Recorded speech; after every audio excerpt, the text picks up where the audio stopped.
नमस्कार बच्चों। आज मैं आपको हिंदी से संस्कृत में अनुवाद कैसे किया जाता है ये सिखाने जा रही हूँ। अनुवाद प्रक्रिया अति प्राचीन प्रक्रिया से अनुवाद करने का तरीका बहुत प्राचीन है। अनुवाद विधि के अनेक नियमों का पालन करना अनिवार्य है। अर्थात जब हम अनुवाद करते हैं तो हमें सबसे पहले कर्ता और क्रिया का प्रयोग ध्यान में रखना होता है। दूसरा, कारक ज्ञान। कारक आप 6, 7, 8 इन सभी कक्षाओं में पढ़ चुके हैं। काल का ज्ञान। काल अर्थात लकार। जैसे आपका लट लकार है तो वर्तमान काल, लिट लकार है तो भविष्यत काल। इस प्रकार पांचों लकारों में आपके प्रयोग सिखाए जाएंगे। दूसरी बात है पुरुष ज्ञान। आप जानते हैं कि संस्कृत में 3 पुरुष होते हैं, प्रथम पुरुष, मध्यम पुरुष, उत्तम पुरुष। प्रथम पुरुष का मतलब सह, तौ, ते या सा, ते, ता या तत्, ते, तानि। मध्यम पुरुष त्वम, युवाम, यूयम।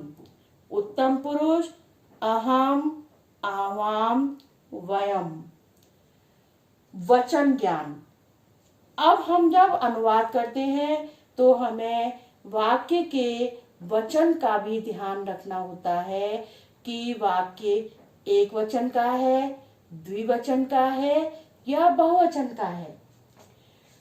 इसके अलावा उपपद विभक्तियों का ज्ञान होना भी अति आवश्यक है।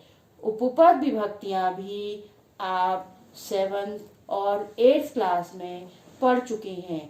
उनके भी अनुवाद जब हम उपपद विभक्तियां आपको पढ़ाएंगे तो उनके भी अनुवाद आपको सिखाए जाएंगे। अभी मैं आपको सभी कालों में अर्थात सभी लकारों में साधारण अनुवाद सिखाने जा रही हूँ।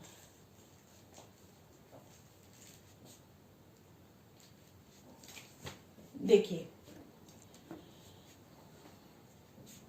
ये देखिए लट लकार का प्रयोग है। लट लकार अर्थात वर्तमान काल। पठति, पठतः, पठन्ति।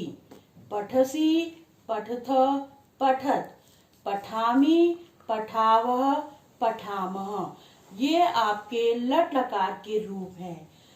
छात्रा रात में पढ़ती है। यहाँ पर छात्रा एक वचन है और स्त्रीलिंग है। छात्रा रात में रात्रि काले पठति।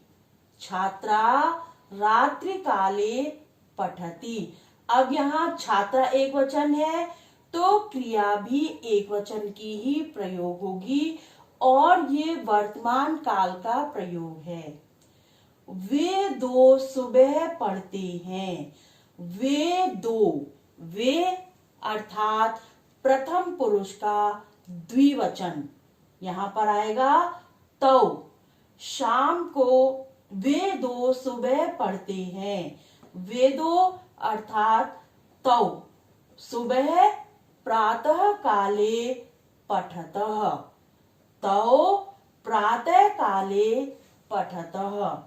वे सब शाम को खेलते हैं। वे सब अर्थात ते। अब यहाँ पर वे सब बहुवचन है तो क्रिया भी बहुवचन की ही प्रयोग की जाएगी। ते सायं काले क्रीडन्ति। मैं सुबह घूमने के लिए जाता हूँ। अब यहाँ मैं अर्थात उत्तम पुरुष का प्रयोग है एक वचन अर्थात अहम। मैं सुबह, मैं प्रातः काल, अहम प्रातः काले घूमने के लिए, भ्रमणाय गच्छामि। यहाँ पर मैं उत्तम पुरुष का एक वचन है, तो क्रिया भी उत्तम पुरुष एक वचन की ही प्रयोग होगी। तुम दोनों कब जाते हो? तुम दोनों अर्थात मध्यम पुरुष का द्विवचन, तुम दो अर्थात युवाम, कब कदा, जाते हो गच्छथ, युवाम कदा गच्छथ। तुम सब क्या खेल रहे हो? तुम सब अर्थात मध्यम पुरुष का बहुवचन, तो क्रिया भी मध्यम पुरुष बहुवचन की ही प्रयोग की जाएगी। तुम सब अर्थात यूयम, क्या किम, खेल रहे हो, क्रीडथ, यूयम किम क्रीडथ, तुम सब क्या खेल रहे हो।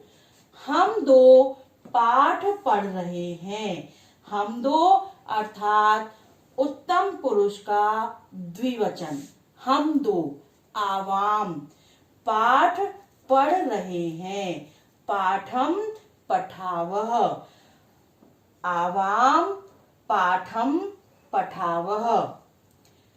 हम सब बाहर जा रहे हैं। हम सब अर्थात उत्तम पुरुष बहुवचन, वयम, बाहर बहि गच्छाम, वयम बहि गच्छामः।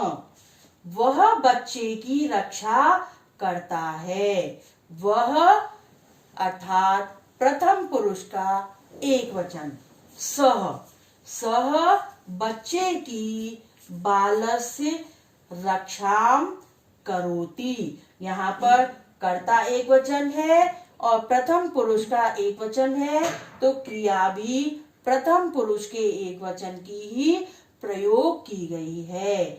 सह बालकस्य रक्षाम करोति।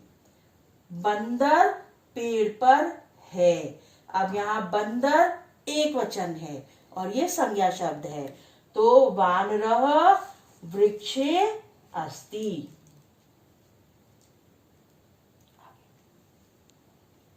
अब देखिए ये लिट लकार का प्रयोग है। लिट लकार अर्थात भविष्य काल, इसके रूप आप पढ़ चुके हैं। पठिष्यात्, पठिष्यति, पठिष्यतः, पठिष्यन्ति, पठिष्यसि, पठिष्यथ, पठिष्यत्, पठिष्यामि, पठिष्यावः, पठिष्यामः। यहाँ पर आप देख रहे हैं कि यहाँ पर जाएगा, गाएगा, लिखेगी, गाएंगे, करेंगे, जाएंगे, लगाएंगे, जाऊंगा, जाओगे, खेलोगे, ये सभी लिट लकार के प्रयोग हैं, अर्थात भविष्य काल के प्रयोग हैं। तो आपको यहाँ पर लिट लकार का प्रयोग करना है।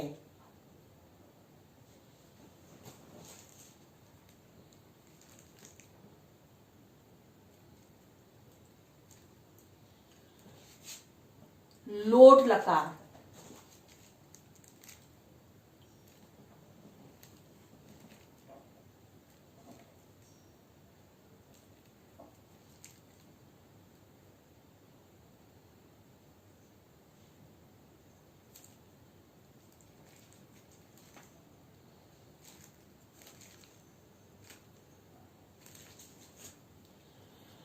लोट लकार का प्रयोग आज्ञा देने के लिए किया जाता है।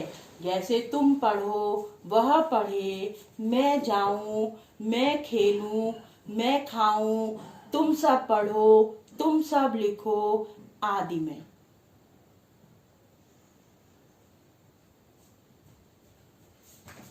क्या हुआ पापा? तुम पाठ याद करो, यहाँ पर आज्ञा दी जा रही है। तुम अर्थात तुम पाठ याद करो। अब याद करने के लिए स्मृ धातु का प्रयोग किया जाता है और तुम के साथ आप इसमें प्रयोग करेंगे मध्यम पुरुष का एक वचन। तो यहां आ जाएगा त्वम पाठम स्मर, तुम पाठ याद करो।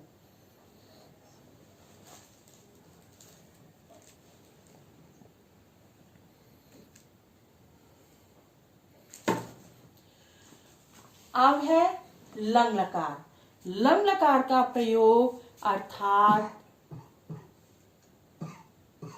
भूतकाल। भूतकाल का तात्पर्य है जो हो चुका, जो बीत चुका, अर्थात लंग लकार। जैसे रावण लंका का राजा था। अब यहाँ पर आपको आप लंग लकार के रूप भी पढ़ चुके हैं। लंग लकार, लंग लकार अर्थात अपठत, अपठताम, अपठन, अपठ, अपठतम, अपठत, अपठम, अपठाव, अपठाम। रावण लंका का राजा था।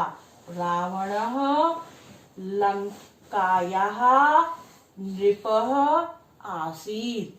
रावणः लंकाया नृपः आसीत्। रावण का भाई विभीषण था।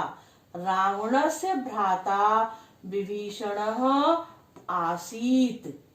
विभीषण ने राम की सहायता की। विभीषणः रामस्य सहायताम् अकरोत्।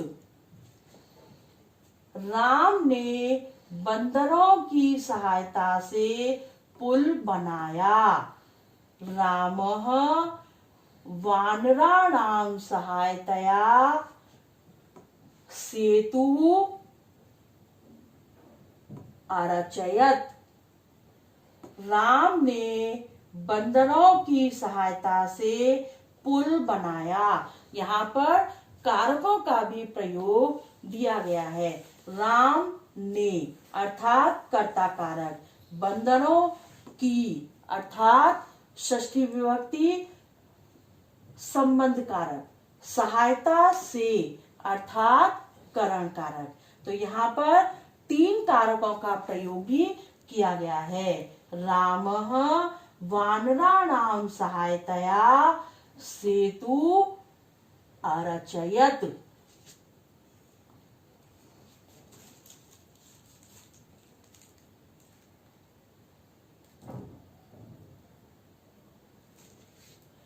अब है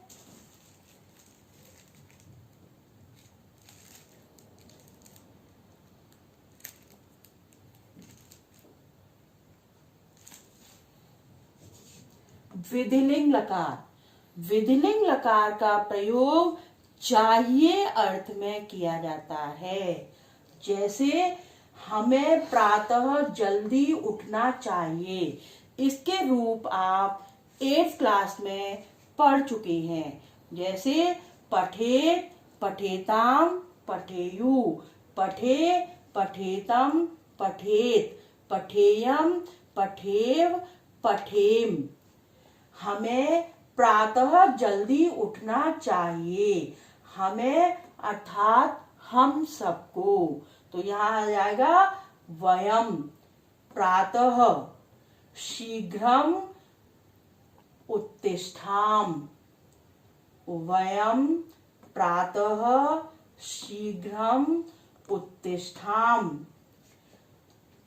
तुम्हें अनुशासन का पालन करना चाहिए। यहाँ पर चाहिए, चाहिए, चाहिए इस प्रकार का प्रयोग है, इसलिए यहाँ पर विधिलिंग लकार का प्रयोग किया गया है। अब आपको इन सब के प्रयोग करना है, संस्कृत अनुवाद करने हैं और इसके बाद जूम पर हम सैटरडे को मिलेंगे और आपसे इसके बारे में आपसे विचार विमर्श करेंगे, आपकी समस्याओं का समाधान भी करेंगे। धन्यवाद।